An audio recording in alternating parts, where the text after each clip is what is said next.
నమస్తే, నేను నరసింహులు. ఏపీలోని సార్వత్రిక ఎన్నికల విశ్లేషణలు, పరిశీలనలు, తాజా పరిణామాలన్నింటినీ కూడా విశ్లేషించుకునే క్రమంలో ఇవాళ ఏపీలోని తాజా మాజీ ఐఏఎస్ అధికారి డాక్టర్ జిఎస్ఆర్ విజయ్ కుమార్ గారితో ఈరోజు తాజా పరిస్థితులను ఒక విశ్లేషణ చేసేందుకు మనం ప్రయత్నం చేస్తూ ఉన్నాము. ప్రస్తుతం మన దగ్గర డాక్టర్ జిఎస్ఆర్ విజయ్ కుమార్ గారు ఉన్నారు. సార్ నమస్తే. మీరు ఏపీలో ఐఏఎస్ అధికారిగా అంతకుముందు కూడా అనేకమైనటువంటి జిల్లాల్లో, ముఖ్యంగా రాష్ట్రంలో ప్రత్యేకించి పేదరిక నిర్మూలన అనే అంశాలపైన విస్తృతమైనటువంటి సేవలు అందించిన అధికారిగా మీకు ఒక ప్రత్యేకమైనటువంటి గుర్తింపు కలిగింది. ఇక రాష్ట్రంలో కానీ గమనించినట్లయితే ప్రస్తుతం ఉన్న వైఎస్ఆర్ కాంగ్రెస్ పార్టీ అధికారంలో ఉన్నటువంటి ఈ పార్టీలో, ఈ పార్టీ పాలనలో ఈరోజు గ్రామ స్థాయిలో ప్రధానం వాళ్ళ చెప్పుకునే అంశంలో ఉన్నటువంటి గ్రామ సచివాలయ వ్యవస్థ నిర్మాణంలోనూ కీలక భూమిక పోషించారనేది మొత్తం కూడా అందరికీ తెలిసిన విషయమే. ఇంకొక వైపు కానీ గమనించినట్లయితే గతంలో డిఆర్డిఏ లాంటి, అంటే ముఖ్యంగా వెలుగులోని కొన్ని ప్రాజెక్టులన్నింటినీ కూడా పేదరిక నిర్మూలన కోసం కూడా చేసినటువంటి మీరు ఒక అధికారిగా ఉండి, అలాగే ప్రభుత్వంలో కూడా ఉండి ఇలాంటి చేసి ఉన్నపళంగా మీరంటూ ఒక ప్రత్యేకమైనటువంటి విధానాన్ని ఎంచుకొని పార్టీ పెట్టడానికి ప్రధానమైనటువంటి దానికి దారితీసినటువంటి కారణాలు ఏంటి? అంటే ఈరోజు కార్పొరేట్ వ్యవస్థ నడుస్తున్న క్రమంలో ఇలాంటి నిర్ణయాలు తీసుకోవడం వెనుకున్నటువంటి బలమైనటువంటి కారణాలు ఏంటి? అంటే నేను యాక్చువల్గా జూలై 23న ఐక్యత విజయ పదం అనే పాదయాత్రని తడ నుంచి, మన పూర్వపు నెల్లూరు జిల్లా తడ నుంచి ఇప్పుడు తిరుపతి జిల్లా నుంచి స్టార్ట్ చేశాము. 22 వరకు సర్వీస్లో కొనసాగుతూ 22న రిజైన్ చేసి 23న వచ్చాము. అయితే ఈ పాదయాత్ర అనేది ఒక అధ్యయనం లాగా చేసుకుంటూ వెళ్ళాము. అదే సమయంలో జనంతో కలవడం, మమేకం అవ్వడం అనేటువంటి అంశాలతో పాటు ముఖ్యంగా పేదలు ఏ విధంగా జీవిస్తున్నారు, వారికి ఎలాంటి వసతులు అవసరం ఉన్నాయి, వారు ఏమేమి కోల్పోతూ ఉన్నారు నిరంతరంగా, ఈ ప్రభుత్వాల నుంచి కానీ పాలన నుంచి కానీ ఏం కోరుకుంటున్నారు అనేటువంటి అంశాలు ఈ అధ్యయనంలో నేను ఎన్నో చూడటం జరిగింది. అయితే ఈ క్రమంలో అధిక జనంగా ఉన్నటువంటి SC, ST, OBC, minority, OC పేదలందరూ కూడా కనీస అవసరాలకు నోచుకొని దుర్భర స్థితిలో ఈరోజు ఉన్న విషయం ప్రస్ఫుటంగా కనిపించింది. ఒక అధికారిగా ఉన్నప్పుడు కూడా చూస్తూ ఉన్నాము. కానీ క్షేత్రస్థాయిలోకి వెళ్ళి, వాళ్ళ ఇళ్లల్లోకి వెళ్ళి చూసి నిజంగా ఏ రకమైనటువంటి పరిస్థితులు ఉన్నాయి అనేటువంటిది వాస్తవ రూపంలో చూసినప్పుడు కొన్ని నిర్ఘాంతపరిచేటువంటి అంశాలను కూడా నేను యాత్రలో చూడటం జరిగింది. అయితే ముందు నుంచి ఒక ఆలోచన విధానం అయితే ఉంది. అదేమిటి అనంటే, అధిక జనంగా ఉన్నటువంటి SC, BC, ST, minority, OC పేదలందరూ కూడా అన్ని రకాల అవకాశాలకి దూరంగానే ఉంటున్నారు. దానికి తోడు అధికారానికి మరింత దూరంగా ఉంటున్నారు. సో అధిక జనంగా ఉన్న వీరు అధికారం మాత్రం అల్పసంఖ్యగా ఉన్నటువంటి వారికి ఇస్తున్నారు అనేటువంటి విషయాన్ని అయితే ఎంతో కాలంగా గమనిస్తూ వస్తూ ఉన్నాము. అయితే ఇప్పుడు ఒక అధికారిగా ప్రభుత్వంలో పనిచేస్తున్నప్పుడు, అది ప్రభుత్వం ఏదైనా కావచ్చు, తెలుగుదేశం ఏర్పాటు చేసిందా, వైసీపీ ఏర్పాటు చేసిందా, బట్ వారి విధానాలను ప్రజల్లోకి తీసుకువెళ్ళడం, అందుకు సంబంధించిన సర్వీస్ డెలివరీ అంటే ఆఖరి అంశం వరకు కూడా ఒక ఎఫిషియెంట్ వేలో, ఒక ప్రతిభతో వాటిని తీసుకెళ్ళి సమర్థతతో తీసుకెళ్ళడం అనేటువంటిది అధికారిగా నా బాధ్యతని నేను భావించేవాడిని.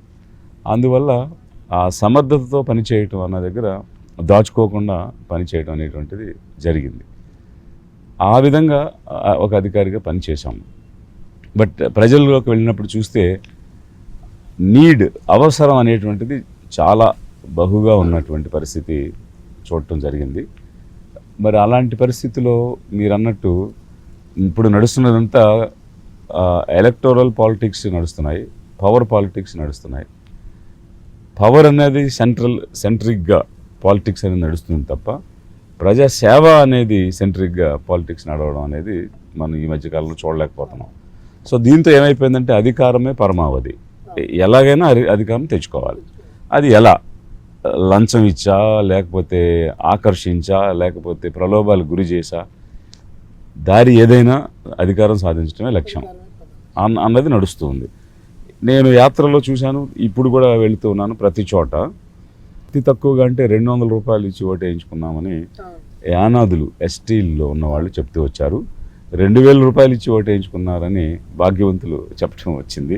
అంటే దీనిలో కూడా బాధ కలిగించే అంశం ఏంటంటే వాళ్ళు ప్రలోభాలకు గురి చేస్తూ అత్యంత పేదలుగా ఉన్న వాళ్ళకి ఏమో తక్కువ ఇచ్చారు, మధ్య స్థాయిలోనూ ధనవంతులు ఉన్న వాళ్ళకి ఎక్కువ ఇచ్చి ఓటు వేయించుకున్నారు.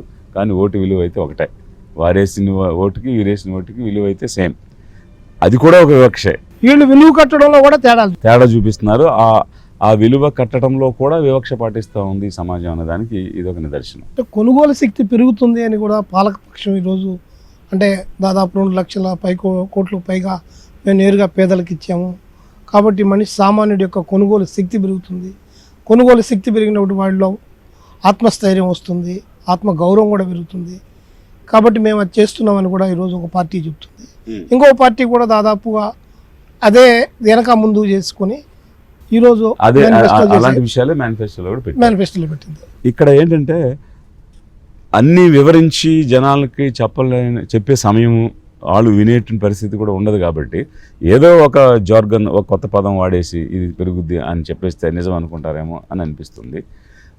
మనం పేదరిక నిర్మూలన ప్రాజెక్టులో కూడా ఎంతో కాలంగా పనిచేస్తున్నాము. మీరు చాలా కాలం ఆ ప్రాజెక్టును రూపకల్పన చేయడంలో మీరు చాలా క్రియాశీలకంగా ఉన్నారు. అప్పుడు ఆ విషయాన్ని కూడా మాకు యాజ్ ఏ జర్నలిస్ట్గా అది నాకు కూడా తెలుసు. సో అందులో భాగంగా దాన్ని చాలా దగ్గరుండి ఒక అధ్యయనం చేయడం జరిగింది.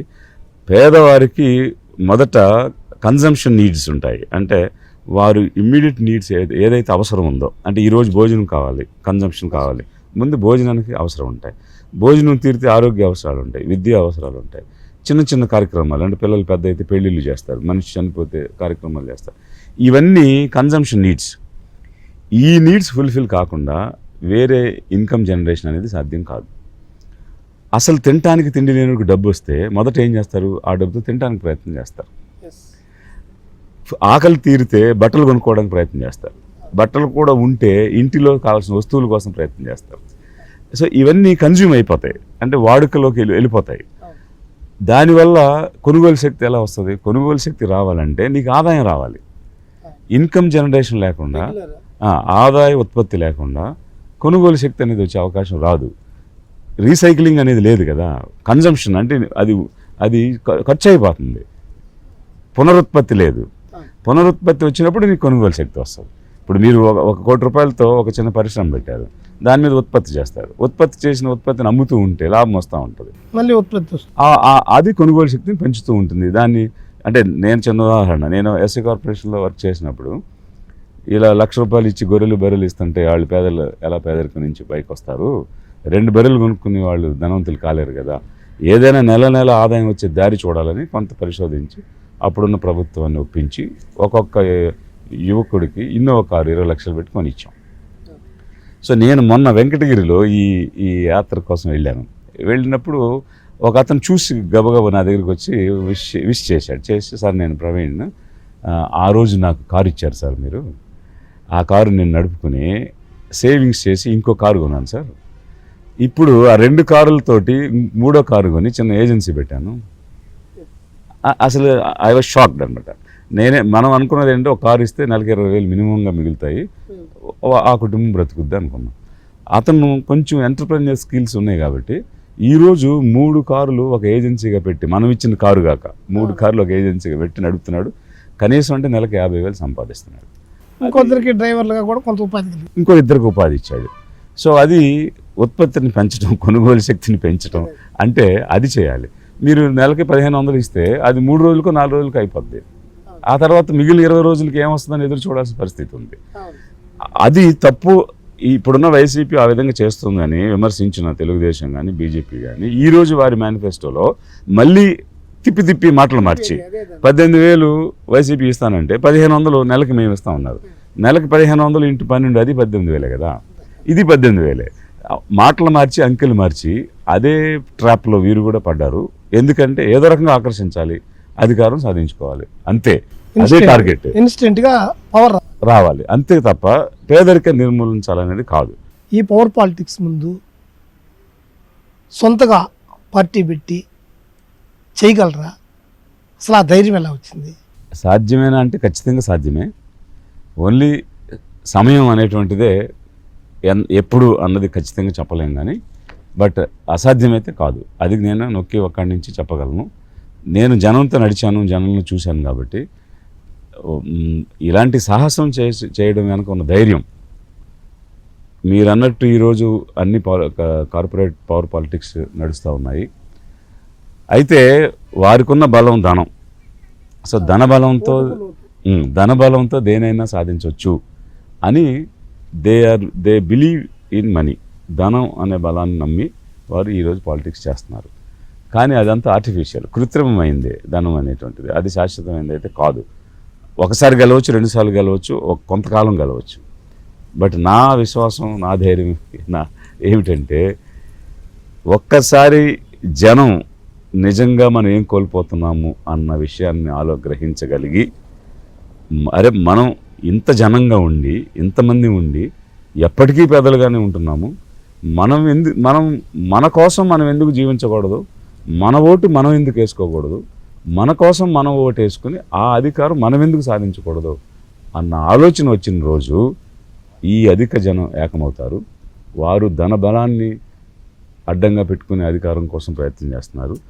అయితే నేను జన బలాన్ని విశ్వసించి వారికి సేవలు అందించాలన్న ఆలోచనతో ఈ లిబరేషన్ కాంగ్రెస్ అనేటువంటి పార్టీని తీసుకొచ్చాను. లిబరేషన్ అంటే విముక్తిపరచడం, 10 మంది కలిసి నిర్ణయం చేయటాన్ని కాంగ్రెస్ అంటాము. అలా ఒక నిర్ణయం చేసుకున్నాము ఏంటంటే విముక్తిపరచాలి పేదలని. ఆ విముక్తి ఏ విధంగా జరగాలంటే ఆ పేదల్లోనే నాయకత్వాన్ని తెప్పించి ఆ నాయకత్వంలోనే పెంచి వారి ద్వారా చట్టసభల్లోకి ప్రవేశించే ఒక దారిని ఏర్పాటు చేసి పేదలతో ఒక ప్రభుత్వం ఏర్పాటు చేయాలి. నేను విశ్వసించే బలం జనబలం. జనబలం అనేటువంటిది ఎప్పుడైనా కూడా సాధ్యమవుతుంది, శాశ్వతంగా నిలబడుతుంది. అందుకనే ఆ నమ్మకంతో పాదయాత్ర చేశారు. ఆ తర్వాత లిబరేషన్ కాంగ్రెస్ పార్టీ ఏర్పాటు చేశారు.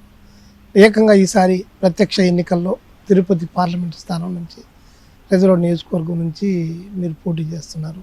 విస్తృతమైన ప్రచారం కూడా చేస్తున్నారు. ఒక ఐఏఎస్ అధికారిగా, కలెక్టర్గా, డిఆర్డిఏ అధికారిగా పనిచేసినటువంటి మీకు ఆ రోజు చూసిన జనం ఈరోజు మీకు ఇస్తున్నటువంటి రెస్పాన్స్ ఎలాగా ఉంది? మీ యొక్క లక్ష్యానికి చేరుకునే ఏమన్నా కనిపిస్తున్నాయా ఆనవాళ్ళు? డెఫినెట్గా ఒక అధికారిగా ఉన్నప్పుడు జనం స్పందించే విధానం వేరుగా ఉంటుంది. ఎందువల్ల అంటే అక్కడ మనకు ఒక అధికారం అనేది ఉంది. ఏదైనా స్పందించి పనిచేసే వాళ్ళకైతే ఇంకా ఎక్కువ దగ్గరికి వస్తారు. ఆ సార్ దగ్గరికి వెళ్తే పని అవుతుంది, ఏదైనా వింటారు, స్పందిస్తారు, హృదయం కలిగిన వ్యక్తి అన్న భావన ఉంటే ఎక్కువ వస్తారు. అది ఈ జిల్లాలో నేను చూశాను. నెల్లూరు జిల్లాలో పనిచేసినప్పుడు వేల కొలది మన మహిళలు నిరంతరంగా ఏదో ఒక విషయం మీద రావడం, అది ఈ శాఖకు సంబంధించిందా కాదనేది అంత సంబంధం లేకుండా వచ్చేవారు. ఆ విధంగా మనకున్న రిలేషన్స్లో అందరితోటి ఆ పనులన్నీ మనం అప్పుడు చేసాం. అయితే ఈరోజు చాలా అనూహ్యమైనటువంటి స్పందన వస్తుంది. నేను ఊహించిన దానికన్నా కూడా ఎక్కువ ఉంది. ఒకే ఒక చిన్న గ్యాప్ ఏంటంటే వారికి మనం రీచ్ అవ్వాలి. ఇలా మనం ఒకరు ఉన్నాము, ఈ విధంగా వచ్చాము, ఇలా చేస్తున్నాము అన్న సందేశం వాళ్ళ వరకు వెళ్ళడము అన్నది ఏమైనా గ్యాప్ వస్తే రావచ్చాము, కానీ రీచ్ అయితే మాత్రం ఖచ్చితంగా స్పందిస్తున్నారు. ఇప్పుడు కూడా మాకు రుణం తీర్చుకునే అవకాశం దొరికింది. మా తండ్రి రుణం మేము తీర్చుకుంటాం, మా వ్యక్తి రుణం మేము మాకు అన్నం పెట్టిన వ్యక్తి రుణం మేము తీర్చుకుంటాం అనేటువంటి మాటలు, మెసేజ్లు నాకు రెగ్యులర్గా ఇస్తూ ఉన్నారు. సో ఆ రోజు కోసం ఎదురు చూస్తూ ఉన్నాము, తీర్చుకుంటాము అని చెప్తూ ఉన్నారు. నిన్న రాత్రి నేను కలువాయి మండలం వెళ్ళాను. బ్రాహ్మణపల్లి, పర్లకొండ, చీపినాపి, కలువాయి, బద్దెవలు, పెన్నబద్దెవలు ఆ గ్రామాలకు వెళ్తే మహిళలు వచ్చారు. ఆ రోజు మీరు నిజంగా పెన్షన్ రాని వాళ్ళు, అర్హత కలిగిన వాళ్ళు ఉంటే ఇవ్వండి అంటే 4 పేర్లు ఇచ్చాము. నెక్స్ట్ మంత్ వాళ్ళకి పెన్షన్ వచ్చింది, మేము షాక్ అయ్యాము. అయితే అందులో ఒక ఆవిడ వచ్చింది, నాకు ఇచ్చారు సార్ పెన్షన్ ఆ రోజు వితంతుగా, నా బిడ్డలను చదివించాను, ఇదిగో నా కొడుకు ఇంజనీర్ అయ్యాడని చూపించింది. అది చాలా సాటిస్ఫాక్షన్ అనిపించింది నాకు. మనం ఎంత డబ్బు పెట్టినా అట్లాంటి తృప్తి మనకు దొరకదు. అంత గుర్తుపెట్టుకుని వాళ్ళ పేర్లతో సహా ఏ నెలలో ఎప్పుడు ఇచ్చామనేది చెప్తూ వచ్చారు. అఫ్కోర్స్ అది ఒక అధికారిగా మనకున్న అవకాశం. కాకపోతే మనం అవసరంలో ఉన్నవారు ఎవరు అనేది చూసి స్పందించి ఆ విధంగా మనం పనిచేయటం జరిగింది. అలాంటి స్పందన చాలా బాగుంది. సో ఇప్పుడు ప్రస్తుతం ఎంపీగా మాత్రమే నేను పోటీ చేస్తూ ఉన్నాను కాబట్టి కొంత వెసులుబాటు కూడా వాళ్ళు ఫీల్ అవుతూ ఎంపీ ఓటు అయితే ఖచ్చితంగా సార్కి వేసుకుంటాము అన్నది ఊరూరు వెళ్ళిన ప్రతి చోట కూడా ఆ రకమైన స్పందన అయితే వస్తుంది. లిబరేషన్ కాంగ్రెస్ పార్టీ ఫౌండర్గా, ఒక నిర్వాహకులుగా మీరు తిరుపతి పార్లమెంట్ కంటెస్ట్ చేస్తున్నారు. అలాగే ఈరోజు రాష్ట్రంలో ఉన్నటువంటి ఏపీలో ఉన్న 175 కాన్స్టిట్యున్సీలో ఎక్కడెక్కడ మీరు అభ్యర్థులు నిలబెట్టారు, వాళ్ళు అక్కడ ఎక్కడన్నా మీకు ప్రభావితం కలిగించినటువంటి అభ్యర్థులు ఎవరన్నా మీరు ఉన్నారా? మీ వైపు ఎలా చూస్తున్నారు న్యూ జనరేషన్ ప్రత్యేకించి? డెఫినెట్గా ఎస్పెషల్లీ యూత్ అయితే ఇలాంటి ఒక ప్రత్యామ్నాయం కావాలి అనేటువంటి భావనలో ఉన్నారు. చాలా స్పష్టంగా కనిపిస్తూ ఉంది. మేము 26 అసెంబ్లీ కాన్స్టిట్యున్సీస్లోను 8 పార్లమెంట్ కాన్స్టిట్యున్సీస్లోను క్యాండిడేట్స్ని అయితే పెట్టాం. వారి విశ్వ ప్రయత్నం వారు చేస్తూ ఉన్నారు గెలవాలనేటువంటి ఒక ఆలోచనతో. అయితే మన రాష్ట్రంలో ఈ రెండు వైసీపీ టీడీపీ ఈ కూటమి ఏదైతే ఉందో వీళ్ళు బాగా ప్రయత్నంలో ఉన్నారు ఏదో రకంగా గెలవాలనేటువంటి దానిలో. అందువల్ల పక్కకు పోనివ్వకుండా ఎటు ఒక ఓటు కూడా పోనివ్వకుండా ఉండాలని వారి ప్రయత్నం అయితే వాళ్ళు చేస్తూ ఉన్నారు. అయితే ఈ రకమైనటువంటి మూడవ ప్రత్యామ్నాయం అన్నది తప్పకుండా అవసరం అన్నది రాష్ట్రం ఫీల్ అవుతుంది. ఎందుకు ఫీల్ అవుతుందంటే మనం చూస్తే అర్థమవుతుంది. ఇప్పుడు బీజేపీ, తెలుగుదేశం, అలాగే కాంగ్రెస్, వైసీపీ 4 మనకి 2 జాతీయ పార్టీలు, 2 రాష్ట్ర స్థాయి పార్టీలు ఉన్నాయి. ఈ 4 పార్టీలు ఎవరు నిర్వహిస్తున్నారు అనేది మనం చూస్తే మరి బీజేపీ, తెలుగుదేశం వదిన మరిది ఇద్దరు ఒకటే కుటుంబం. కాంగ్రెస్, వైసీపీ 2 అన్న చెల్లి లేదా చెల్లి అన్న ఒకటే కుటుంబం. మరి ఇది ఇలాంటి గతి లేని పరిస్థితి ఏ రాష్ట్రానికైనా ఉంటుందా అంటే కేవలం 2 కుటుంబాలే రాష్ట్రాన్ని ఏలాలి. ఈ 2 కుటుంబాల మధ్య సిద్ధమైన యుద్ధమైనా వారైనా ఏదైనా పోరాటమైనా జరగాల. మరి మిగిలిన 5 కోట్ల మంది జనం ఏంటి? వీరెవరికి కూడా ఏ రకమైన అర్హతలు కానీ, సమర్థత కానీ, లేకపోతే నైపుణ్యం కానీ, చదువు కానీ, జ్ఞానం కానీ, ప్రతిభ కానీ లేదా? ఎందుకు వీళ్ళకే మళ్ళీ అవకాశం ఇచ్చే విధంగా మనమంతా పనిచేయాలి అన్న ఆలోచన ఈ అధిక జనం కూడా ఆలోచించాలి. ఎందుకంటే ఎందుకు సాధ్యం కాదు, ఎవరికి సాధ్యం కాదు? మనం అవకాశం అనేది మిగిలిన వారికి ఇవ్వడానికి వెనకాడేం తప్ప, ఇచ్చి ఉంటే అంతకంటే గొప్ప పాలన ఇవ్వగలిగే సమర్థత, సామర్థ్యం ఉన్నటువంటి వ్యక్తులు చాలామంది ఉన్నాం. అన్ని రకాలుగా అనుభవంతో పాటు, జ్ఞానంతో పాటు, ప్రతిభతో పాటు కలిగిన వాళ్ళు కోకొల్లలుగా ఉన్నాము. కాబట్టి డెఫినెట్గా మన రాష్ట్రం ఆలోచించాల్సిన రోజు ముందు త్వరలో వస్తుంది. ఎంతకాలం ఇవే కుటుంబాలను, ఇవే పార్టీలను మళ్ళీ మార్చి అవే గుర్తులకి ఓట్లేస్తాం, కొత్త నీరుకి, కొత్త వరవడికి శ్రీకారం చుట్టాలి అన్న ఆలోచన డెఫినెట్గా మన రాష్ట్రంలో వస్తుంది. కాబట్టి అది త్వరలోనే జరుగుద్ది. ఇప్పుడు అందుకే మేము తీవ్రంగా ప్రయత్నం చేస్తున్నాం. కొన్ని సీట్లలో ఎంతో కొంత ఇంపాక్ట్ అయితే డెఫినెట్గా చూపించగలుగుతాం. రేపు రాబోయే రోజుల్లో దీన్ని పూర్తి స్థాయి నిర్మాణం చేసి గ్రాస్ రూట్లో గ్రామానికి విస్తరించి అధికారంలో పేదలు అడుగుపెట్టే విధంగా ఒక ప్రధానమైనటువంటి ప్రయత్నం అయితే తప్పకుండా చేస్తాం. ఒక్క విషయం అయితే స్పష్టంగా మన ఆంధ్ర రాష్ట్ర ప్రజలు గమనించాల్సింది, 10 సంవత్సరాలు కేంద్రంలో ప్రభుత్వాన్ని ఏర్పాటు చేసిన బీజేపీ మనకు విభజన చట్టం చేసినప్పుడు విభజన చట్టంలో ఉన్న అంశాలు ఎక్కడ చేశారు? ఈ చట్టం మన దేశంలో అత్యున్నతమైన చట్టసభ పార్లమెంటులో చేసి, అదే పార్లమెంటులో ప్రభుత్వాన్ని ఏర్పాటు చేసిన బీజేపీ 10 సంవత్సరాలు ఉండి ఆ చట్టంలో ఉన్న అంశాలను అమలు చేయకుండా ఆంధ్ర రాష్ట్ర ప్రజలను చిన్న చూపు చూసి నిర్లక్ష్య ధోరణి వహించి ఎలాంటి ఒక కొత్త పథకాన్ని కానీ, కొత్త రాయితీని కానీ, కొత్త ప్యాకేజీని కానీ మన రాష్ట్ర ప్రజలకు ఇవ్వలేదు. మరి ఆంధ్ర వాళ్ళు చేసిన తప్పు ఏంటి? వీళ్ళు చేసిన పాపం ఏంటి? బీహార్లో ఎలక్షన్ వచ్చినప్పుడు 2 లక్షలు ప్రకటించారు, కర్ణాటకలో లక్షల కోట్లు ప్రకటించారు. ఈవెన్ 1% ఓటింగ్ లేని తమిళనాడులో కూడా 1.5 లక్ష కోట్లు ఎలక్షన్ ముందు ప్యాకేజీలు ప్రకటించి రకరకాల పథకాలు అక్కడ ప్రకటించారు కదా. మరి మనం చేసిన తప్పేంటి? మన రాష్ట్ర ప్రజలు చేసిన తప్పేంటి? మనకు ఏ కొత్త పథకం ఇవ్వకపోగా, ఏ కొత్త రాయితీ ఇవ్వకపోగా, 1 కోటి రూపాయలు అదనంగా ఇవ్వకపోగా దేశవ్యాప్తంగా ఉన్న పథకాలు మాత్రమే మన ఆంధ్రప్రదేశ్లో ఉన్నాయి. 10 సంవత్సరాలు ప్రత్యేక హోదా ఇస్తానని ఇదే తిరుపతి నుంచి ప్రకటించిన బీజేపీ తెలుగుదేశం 10 సంవత్సరాలు పూర్తి అయిపోయింది కానీ ఇంతవరకు దాని గురించి మాట్లాడలేదు. పూర్తిగా విఫలమైపోయారు, పూర్తిగా ఇచ్చిన మాట తప్పారు. ఇంకా దారుణమైన విషయం ఏంటంటే ఏమీ మన రాష్ట్రానికి ఇవ్వకపోగా ఉన్నది కూడా ఊడ్చేస్తూ ఉన్నారు. ఆంధ్రుల హక్కు అయినటువంటి విశాఖ ఉక్కుని వేలానికి పెట్టారు, ప్రైవేట్ వ్యక్తుల అమ్మకానికి పెట్టారు. ఎన్ని వేల మంది ఈరోజు అక్కడ పేదరికం నుండి విముక్తి చెంది బ్రతుకుతున్నారు. వారి నోటి దగ్గర కూడి తీసినట్టు అయిపోతుంది. అనేక మంది ప్రాణత్యాగాలతో పాటు ఈరోజు వేల మంది SC, ST, BC, minority, OC పేదలందరూ ఉద్యోగాలు తెచ్చుకుని బ్రతుకుతున్నారు. అక్కడ ఆ ప్రాంతం అంతా అభివృద్ధి చెందింది. అలాంటి దానిని ఊడ్చిపెట్టే పరిస్థితిలోకి వచ్చేసారు. అంటే ప్రైవేట్ పరం చేసేసి ప్రభుత్వ రంగ సంస్థను అమ్మేస్తుంది బీజేపీ. దీనివల్ల ఏం జరుగుతుందంటే ఎస్సీ, ఎస్టీ, ఓబీసీ, మైనారిటీలకు వచ్చే ఉద్యోగాలన్నీ పోతాయి. సో వాళ్ళకి పేదరిక విముక్తి అనేది జరగదు, పేదలుగానే నిలిచిపోతారు. ఇదంతా ఒక కాన్స్పిరసీ, ఒక కుట్రలాగా జరుగుతున్నది. అధిక జనులు దీన్ని అర్థం చేసుకోవాలి. అందుకనే బీజేపీ మనకేమి చేయకపోగా మన రాష్ట్రంలో ఉన్న సంపదను కూడా తీసేసి ఉన్న స్టీల్ ప్లాంట్ను కూడా ఎత్తేసే పరిస్థితి. విభజన చట్టంలో కొత్తగా స్టీల్ ప్లాంట్ కడపలో పెడతామని చెప్పారు, అది అమలు చేయలేదు. ఉన్న స్టీల్ ప్లాంట్ తీసేస్తున్నారు. అలాంటి బీజేపీకి మన రాష్ట్ర ప్రజలు ఎట్లా ఓట్లేస్తారు? ఈ తిరుపతిలో కూడా బీజేపీ అభ్యర్థిని పెట్టింది, ఏ విధంగా వీళ్ళు ఓటేస్తారు అనేటువంటిది ఒకటైతే, ఈ 5 సంవత్సరాలు బీజేపీకే సపోర్ట్ చేసింది వైసీపీ. బీజేపీ పెట్టిన ప్రతి బిల్లుకి వీళ్ళు ఆమోదించారు. Letter and spirit, we support your bill అని ఈ వైసీపీ ఎంపీలు పార్లమెంట్లో మాట్లాడిన వీడియోలు ఎక్కడ చూసినా కనిపిస్తూ ఉన్నాయి. మరి 5 సంవత్సరాలు మనకి ఏ రకమైన మేలు చేయని బీజేపీకి సపోర్ట్ చేసిన వైసీపీ ఈరోజు ఒక అభ్యర్థిని పెట్టింది. వాళ్ళకు ఓటేసినా అది బీజేపీకే పోతుంది.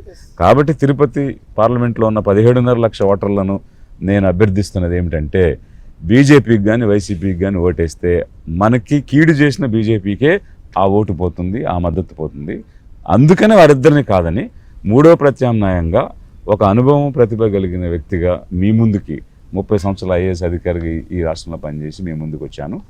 13వ సీరియల్ నెంబర్లో మా పేరు విజయ్ కుమార్, గుర్తు బావి, వెల్ సింబల్ బావి గుర్తు ఉన్నది. అది 13వ తేదీ జరిగే ఎన్నికలో ఆ 13వ నెంబర్ బటన్కి ఓటు ఇవ్వాలని మీ ద్వారా కూడా మన ఓటర్లను అభ్యర్థన చేస్తూ ఉన్నాను.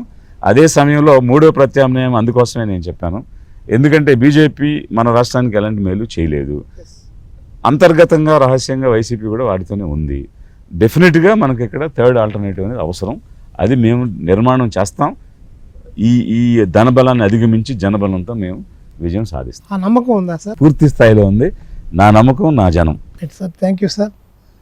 ఇది ఏపీలో లిబర్టీ కాంగ్రెస్ పార్టీ ఫౌండరు, అలాగే నిర్వాహకులు, ఈరోజు తిరుపతి పార్లమెంట్ నుంచి ఆ పార్టీ తరపు నుంచి పోటీ చేస్తున్న జిఎస్ఆర్కేఆర్ విజయ్ కుమార్ చెబుతున్నటువంటి మాటలు. ముఖ్యంగా రాష్ట్రంలో ప్రస్తుత ఎలక్షన్ కాకపోయినా భవిష్యత్తులో మూడో ప్రత్యామ్నాయానికి తమ పార్టీ ప్రధానమైనటువంటి భూమిక పోషిస్తుంది. పేదలకు రాజ్యాధికారం రావడం కోసం కూడా గట్టిగా ప్రయత్నం కూడా చేస్తామని ఒక దృఢమైనటువంటి సంకల్పంతో ఆయన చెబుతున్నటువంటి మాటలు. మరో విశ్లేషకులు, నాయకులతో మళ్ళీ కలుద్దాం. అంతవరకు సెలవు. నమస్తే.